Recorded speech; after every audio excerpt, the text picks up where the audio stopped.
రాష్ట్ర అధికార ప్రతినిధి ఉన్నారు, ఆయనతో మాట్లాడదాం. అరవింద్ గారు నమస్తే అండి. నమస్తే సార్.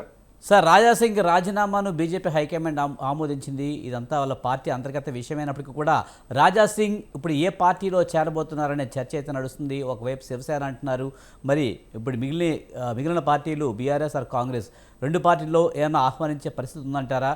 రాజాసింగ్ లాంటి భావజాలాన్ని ఈ పార్టీలు అంగీకరించే పరిస్థితి ఉంటుందంటారా? సార్, ముందుగా మీకు ప్యానెల్లో ఉన్నటువంటి పెద్దలందరికీ మంచి నిండా దండాలు సార్, నమస్కారాలు. ఆ, జూన్ 30 తారీఖు నాడు ఆయన అధ్యక్ష పదవి కోసం అధ్యక్ష పదవి రేస్ లో ఉన్నటువంటి రాజాసింగ్ గారు ఆయనకు పదవి దక్కకపోవడంతో తను రాజీనామా చేసి ఈ పార్టీకి వీళ్ళకు ఒక దండము అనేటువంటి విషయాన్ని స్వయంగా తని ఎమ్మెల్యే పదవికి తిరిగి పార్టీ సభ్యత్వానికి రాజీనామా చేసినటువంటి రాజాసింగ్ గారు చాలా స్పష్టంగా ఒక విషయాన్ని అయితే ఆ రోజు చెప్పడం జరిగింది. ఇవాళ వాళ్ళ రూల్ బుక్ లో కొన్ని రూల్స్ ఉంటాయి. దాంట్లో 13 మంది ఏదో సంతకాలు పెడితే మాత్రమే దానికి అర్హుడు అనేటువంటి విషయాన్ని తను చెప్పినటువంటి పరిస్థితి ఉంది. బీజేపీ నాయకులందరూ కూడా చెప్పినరు, అధ్యక్ష పదవి రేస్ లో ఉండాలంటే కనీసం 13 మంది సభ్యత్వం ఉన్నటువంటి వాళ్ళ ఆమోదం ఉండాలి అనేటువంటి విషయాన్ని వాళ్ళు చెప్తున్నటువంటి నేపథ్యం ఉంది. సరే, ఏది ఏమైనప్పటికీ కూడా ఆ 13 మందిని కూడా నేను తీసుకొని వచ్చిన కనీసం నా యొక్క దాన్ని కూడా స్వీకరించడానికి 10 మంది 13 అవసరం లేదు. 10 మంది, అదే 13 మంది ఉండాల్సినటువంటి అవసరం ఉంటది అనేటువంటి విషయాన్ని బీజేపీ వాళ్ళే చెప్తున్నటువంటి నేపథ్యం ఉంది. దీంట్లో సరే ఆ 10 మందిని కూడా నేను తీసుకొచ్చిన, కానీ నా యొక్క దాన్ని స్వీకరించడానికి బీజేపీ పార్టీ సుముఖంగా లేదు అనేటువంటి విషయాన్ని కూడా తనే చెప్పినటువంటి పరిస్థితి ఉంది. సరే, అది అంతర్గతంగా వాళ్ళకి ఏం జరిగింది ఏమైంది అనేటువంటి విషయం ఒక్క నిమిషం పక్కకు పెడితే, ఇవాళ రాష్ట్ర రాజకీయాల్లో మాత్రం ఒక ప్రధానమైనటువంటి చర్చ మాత్రం జూన్ 30 తారీఖు నుంచి జరుగుతూ ఉన్నది. ఇవాళ బుద్ధిజీవులు మేధావులు అందరూ కూడా ఒకటే మాట ఏం మాట్లాడుకుంటున్నారు అంటే, ఒక బలమైనటువంటి గొంతుక బీజేపీకి ఉన్నటువంటి ఏకైక ఎమ్మెల్యేగా కొనసాగినటువంటి రాజాసింగ్ గారిని ఇట్లా ఇవాళ నడ్డా గారు ఆయన రాజీనామాని ఆమోదించడము అంటే ఇది బీజేపీ పార్టీకే నష్టము అనేటువంటి విషయాన్ని మాత్రం ఇవాళ ఉన్నటువంటి పెద్దలు జయరామన్న లాంటి వాళ్ళు కానివ్వండి, లేదు అనుకుంటే మేధావులందరూ కూడా ఇప్పటికే మాట్లాడుకుంటున్నటువంటి పరిస్థితి ఉంది. నిజంగా హైదరాబాదులో హిందుత్వాన్ని లేదు అనుకుంటే వాళ్ళ పార్టీ అయినటువంటి బీజేపీని కాపాడుతున్నటువంటి గత 11 సంవత్సరాల క్రితం ఆయన సరిగ్గా 11 సంవత్సరాల క్రితం పార్టీలో చేరి 3 సార్లు ఆయనకు ఎమ్మెల్యే అవకాశం ఇస్తే 2 సార్లు ఆయన గెలిచినటువంటి నేపథ్యం కూడా ఉన్నటువంటి వ్యక్తి కాబట్టి, సరే నిజంగా కూడా ఆయనని కోల్పోవడము అంటే బీజేపీ పార్టీకి ముమ్మాటికి ఎవరు ఏమన్నా కూడా అది బీజేపీ పార్టీకి తీరని నష్టము అనేటువంటి విషయాన్ని మాత్రం మాట్లాడుకుంటున్నారు. సరే, ఇవాళ వెంకటరెడ్డి అన్న గారు సరే ప్యానెల్లో ఉన్నారు కాబట్టి పార్టీ గీత దాటిండు అని చెప్పి ఆయన పార్టీ నిజంగా కూడా తను పార్టీ గీత దాటేటువంటి ప్రయత్నం అయితే ఆయన ఏం చేయలేదు. వాళ్ళ రూల్ బుక్ లో ఏదైతే ఉందో ఆ రూల్ బుక్ ప్రకారమే ఆయన పోయినటువంటి నేపథ్యం ఉంది. సరే, ఇంకొకరికి ప్రకటించిన తర్వాత ఇక నేను ఇంత కష్టపడి రాత్రి పగలు పార్టీ కోసం కష్టపడి ఇవాళ ఏకైక ఎమ్మెల్యేగా నేను గెలిచినటువంటి వ్యక్తికి నాకే ఇంత నష్టం జరిగితే ఇవాళ సాధారణ కార్యకర్తల పరిస్థితి ఏముంటది బీజేపీలో అనేటువంటి విషయాన్ని తను మాట్లాడి బయటికి పోయినటువంటి నేపథ్యం ఉంది. సరే, ఇవాళ 2 అంశాలపైన ప్రధానంగా చర్చ మాత్రం జరుగుతూ ఉన్నది. ఒకటి, బీజేపీ పార్టీకి నష్టమా లాభమా అని అంటే సరే అది బీజేపీ పార్టీకి సంబంధించిన నాయకులు ఆ విషయాన్ని చెప్పవలసినటువంటి అవసరం ఉంటుంది. రెండోది ఏంటి అంటే ఒక ఎమ్మెల్యేని ఒక పార్టీ నుంచి వీళ్ళకు ఉన్నటువంటి సంఖ్యనే తక్కువ, బీజేపీ పార్టీకి ఉన్నటువంటి ఎమ్మెల్యేల సంఖ్యనే తెలంగాణ రాష్ట్రంలో తక్కువ.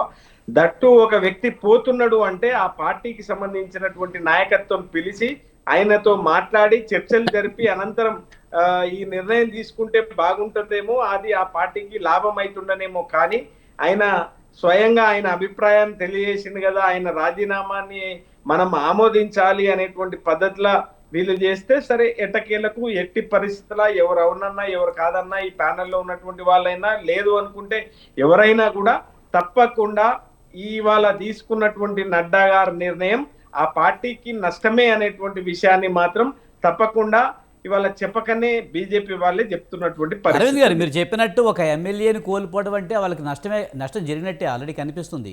కానీ ఇప్పుడు ఎవరికి ప్లస్ కాబోతుంది అనేది కూడా మన చర్చించాల్సిన అవసరం ఉంది. ముఖ్యంగా సార్, ఇక్కడ ఆయన శివసేనలోకి వెళ్తారని లేకపోతే వేరే పార్టీలోకి వెళ్తారని ఒక చర్చ నడుస్తుంది. అలాగే కొత్త పార్టీ కూడా పెడతారని ఒక చర్చ నడుస్తుంది. ఆయన పయనం ఎటువైపు ఉండే అవకాశం ఉంది? ఇప్పుడున్న పార్టీలతో ఆయన కలిసే అవకాశం ఉంది. ఎందుకంటే ఆయన హిందుత్వవాదిగా ఆయనకి ఒక పేరుంది. కరడుగట్టిన హిందుత్వవాదిగానే ఉంటానని కూడా ఆయన చెప్పడం జరిగింది. సార్, ఆయన్నే స్వయంగా ఇవాళ ఆయన ఒక ప్రకటనలో సోషల్ మీడియాలో ఒకటే ప్రకటించడం జరిగింది. నేను పుట్టడం, నేను గిట్టడము అనుకునేటువంటి క్రమంలో ఈ మధ్య కాలంలో హిందుత్వం కోసం, ఇవాళ దేశం కోసం, ధర్మం కోసం పనిచేస్తాను. నా చివరి శ్వాస వరకు కూడా ఈ దేశం కోసం, హిందుత్వం కోసం పనిచేస్తాను. నా వ్యక్తిగతమైనటువంటి ఆలోచనలు ఏమి లేవు అనేటువంటి విషయాన్ని కూడా తను మాట్లాడిండ్రు. అయితే ఇక్కడ పార్టీ పెట్టడము అని అంటే అంత ఈజీ అయినటువంటి వ్యవహారం తెలంగాణ రాష్ట్రంలో కాదు. దట్టు ఒకటే ఎజెండాని తీసుకొని నేను జనాలకు పోతా అంటే ఆ పార్టీ సక్సెస్ అయ్యేటువంటి పరిస్థితి మీరు లేదు.